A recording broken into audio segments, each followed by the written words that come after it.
Apart from analytical methods, some field tests are also there which can be used to find out the bearing capacity and settlement of the footing. That is plate load test, standard penetration test, and static cone penetration test. So I'll cover the plate load test here, and the remaining two we'll see in soil exploration unit. So the plate load test can be used to find out the ultimate bearing capacity of the soil, settlement of the foundation,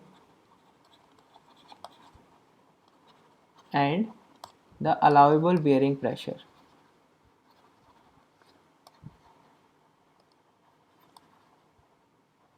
And if we are trying to find out the settlement, then it is more relevant for cohesionless soils because it is a short term test or short duration test, and we know that in a cohesive soils this settlement takes a lot of time, or the time dependent settlement that we call as consolidation.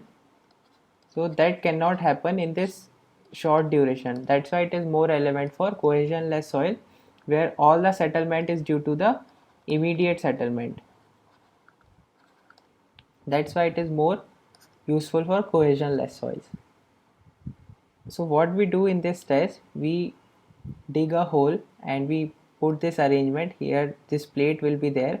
So we apply some load on this plate and we plot the load versus settlement graph.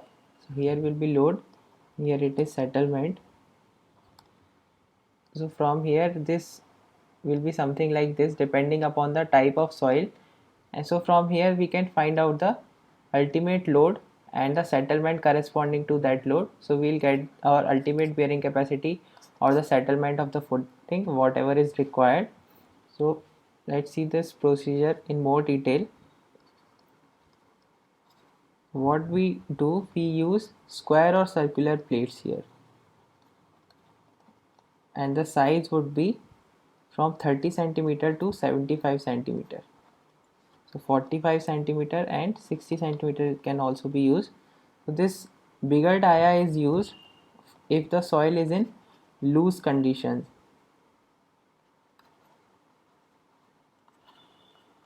and if the soil is in dense condition, that is dense sand or stiff clay, then smaller dia can be used. So smaller dia is used.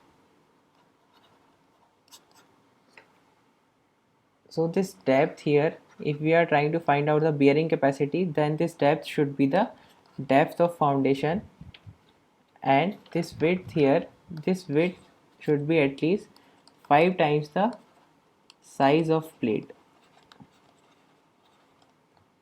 And if water is there after the excavation, so that water should be pumped out before carrying out this test. So that is the basic thing. So after placing this arrangement here, so this loading can be applied in two ways. That is, if this is fitted like this, so reaction loading can be applied. So here will be a hydraulic jack, so it will try to push up, so similarly it will push down also, so that will be your reaction loading. Or otherwise, in other way, some gravity loading can be applied, that will be putting of sandbags here. So because of that the settlement will happen. So these two ways are used for applying the loading.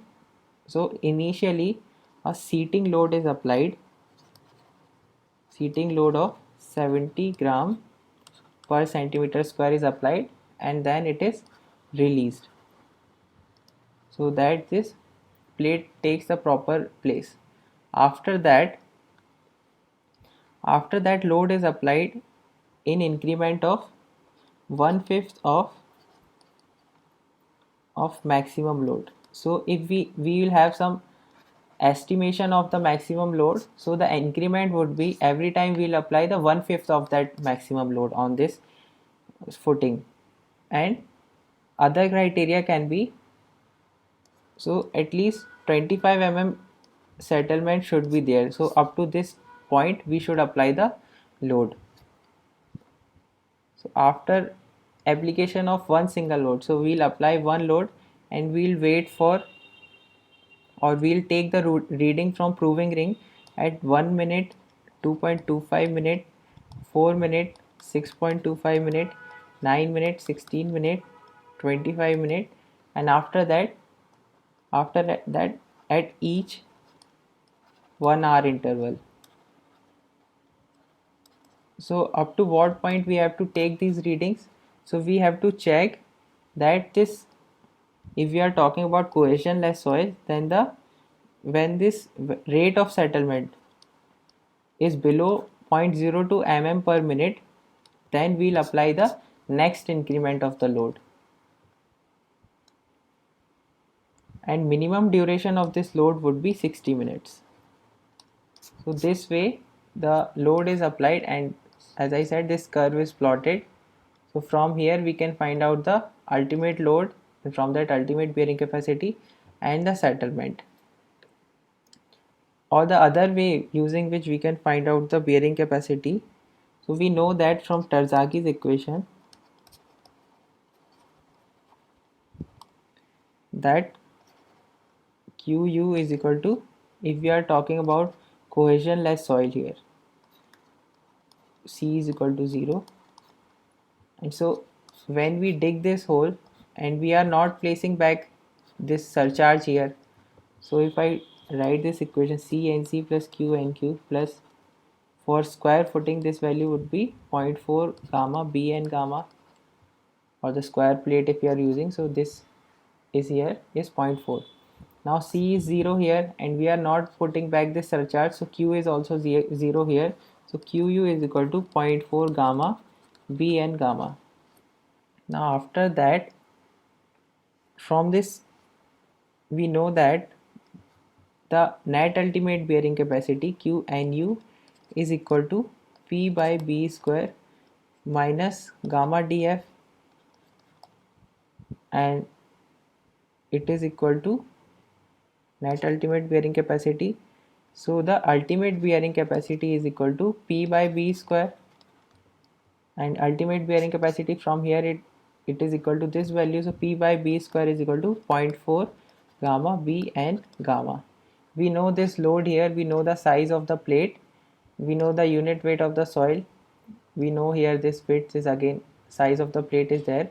So from here n gamma is calculated, and if we have n gamma, then we can calculate the phi and we can calculate the other bearing capacity factors, and using those factors and using the proper size of foundation, we can find out the ultimate bearing capacity for foundation, because here it will be the ultimate bearing capacity for plate. Or there is one formula also which can be used. So if we have got the ultimate bearing capacity of the plate and we want to know the ultimate bearing capacity of the foundation, so for cohesionless soils this formula is used, that is QUF, that is ultimate bearing capacity of foundation, divided by QUP, which is for plate, is equal to width of plate divided by width of foundation divided by width of plate. So this equation is applicable for cohesionless soils. Whereas if we are talking about the cohesive soils, then QUF is equal to QUP in this test. Why we are saying that? Because in case of cohesive soils, Qu will be equal to CNC plus Q, and so this Q is 0 in case of this plate here if we are not placing back the surcharge. So I can write Q net ultimate bearing capacity is equal to CNC. Now here the size of the footing or size of plate is not coming in picture, not in equation. So it is not depending upon the size of the plate. That's why whatever is going to be the bearing capacity for plate, it will be the bearing capacity for the foundation. And after that, if we want to find out the settlement, so this was the discussion for bearing capacity. So settlement in case of cohesionless soils, so there are two cases. When this test pit or this excavation that we are doing, it is up to the depth of the foundation. So this value is df, that is the first case, and at this same depth only we are conducting our plate load test. So in that case the settlement of the foundation is given as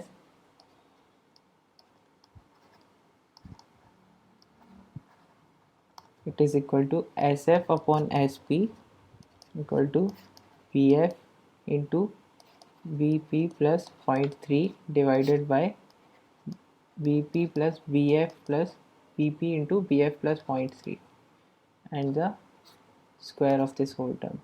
So here these values are in meter,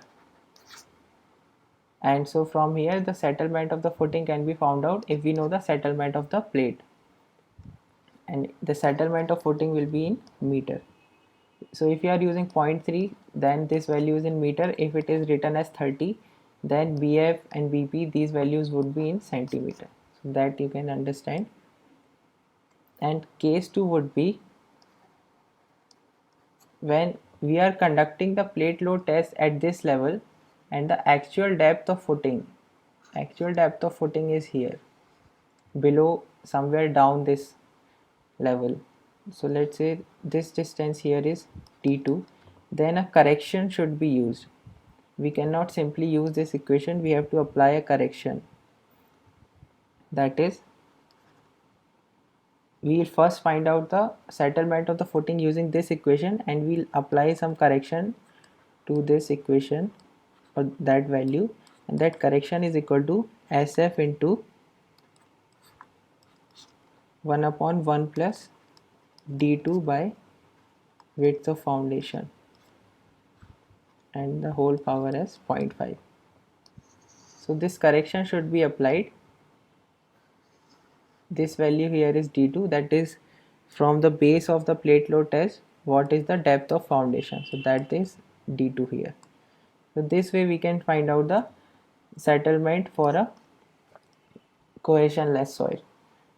And if you want to find out the found it for cohesive soil, so it is not preferred to find it for cohesive soil, but one formula that is used is SF upon SP is equal to Vf upon Vp.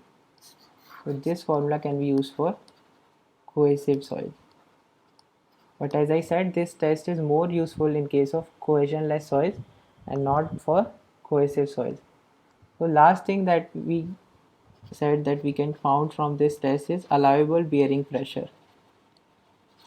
Allowable bearing pressure is the bearing pressure that the soil can take safely when we are considering two criteria, that is shear criteria. So from shear criteria we get the ultimate bearing capacity, and for settlement criteria we get the safe bearing pressure, and the minimum of these two is allowable bearing pressure. So ultimate bearing capacity we have seen how we find that.